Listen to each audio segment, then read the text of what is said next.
100% transition from primary to secondary education. To further enhance the competitiveness of our workforce, we have placed the nation on a pathway to competency-based curriculum, which institutionalizes a system that seeks to nurture creativity and innovation in our children. Aware that insecurity can break the chain of our national development and deter the realization of the national anthem's promise of plenty within our borders, we have built on the work done and created a much improved security environment.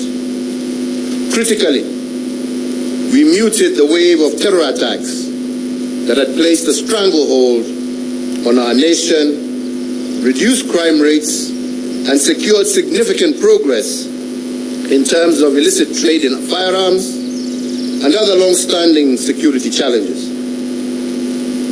We achieved this by retooling our security organs and making them more capable to address the dynamic, contemporary security challenges that Kenya faces.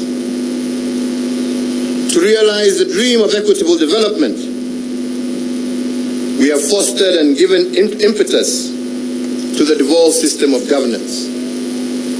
In line with the 2010 Constitution, we institutionalized devolution and forever changed the face of Kenya.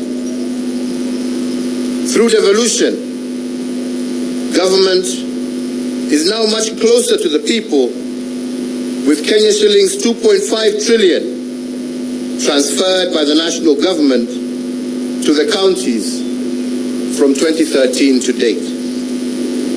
Now Wananchi's needs can be heard and addressed in real time, and the funding transferred to counties can be better aligned to the priorities at the local level.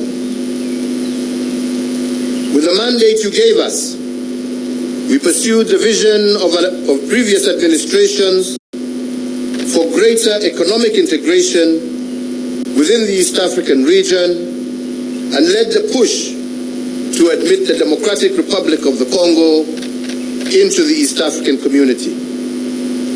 With this singular move, the East African Community Common Market grew by 90 million people, yielding an expanding market of 300 million persons and the consequent enhanced opportunities for Kenyan enterprises. Building on the place of pride earned by our forefathers, we fortified our global footprint. Our non-permanent membership in the UN Security Council has amplified Kenya's voice on international peace and security matters. Indeed, from 2013 to date, we have had over 100 inbound and outbound state visits, hosting heads of state and government from across the world. And Kenya is now a consequential voice and an undisputed leader in continental and global issues. This has enhanced opportunities for Kenyans in both the diaspora, but also within the international civil service. As a consequence, diaspora remittance have increased tenfold over the last decade, and they now stand at an all-time high at over Kenya shillings 400 billion per annum as of 2021, surpassing some of our traditional exports as foreign exchange earner. We have also built on the aspiration of the independence generation to foster inclusivity and gender parity. We have furthered the pioneering spirit of the second administration that elevated women leadership, and in an unbroken chain built on the progress made under the third administration, and we have vastly expanded women's participation in governance, and significantly increased the number of women in cabinet and in senior ranks of government as well as our security organs. Indeed, we have built on President Mwai Kibaki's path-breaking investment in infrastructure. We hand over 11,500 kilometers of newly tarmac roads under our administration, doubling the number of kilometers constructed from the dawn of the Republic to 2013. My administration has upgraded Kenya's infrastructure in terms of roads, ports, bridges, fiber optics, power generation and transmission. And as a result, Kenya now stands out as an investment destination of choice and a continental as well as a global hub.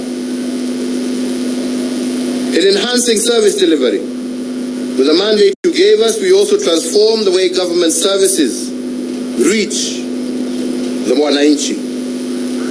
We did this through the introduction of Huduma Centers and the e-Citizen online platform, which together have made access to public services a fast and pleasant experience and not the toll that every citizen had to endure in the past to obtain basic services.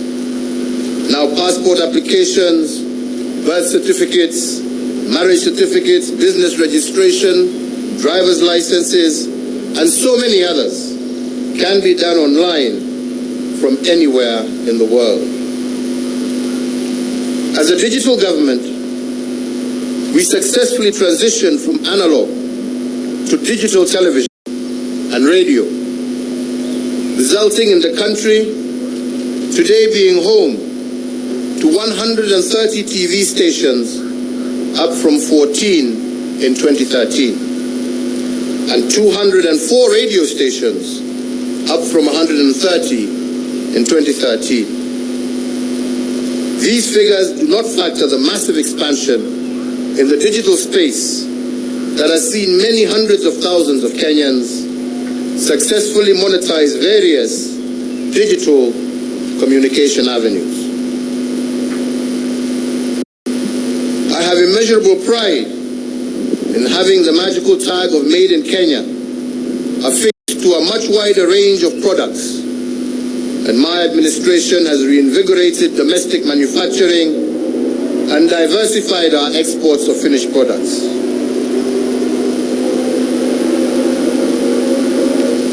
From my predecessor, President Mwai Kibaki, we picked up a country that was the 12th largest economy in Africa to its current position as Africa's 6th largest economy. We have almost tripled the wealth of our nation from a GDP of 4.5 trillion in 2013 to close to 13 trillion currently. Consequently, the income per capita also rose sharply from Kenya shillings 127,065 per person in 2013 to Kenya shillings 245,045 per person in 2021. This has seen Kenya graduate from a lower middle income country, and it is notable that if we continue on this growth trajectory, what this means is that by next year, we will join the league of truly middle-income countries. In another milestone as a mark of the growth that we have experienced, our tax revenues have more than doubled from slightly above Kenya shillings 800 billion in the financial year 2012-2013 to Kenya shillings 2 trillion in the financial year 2021-2022.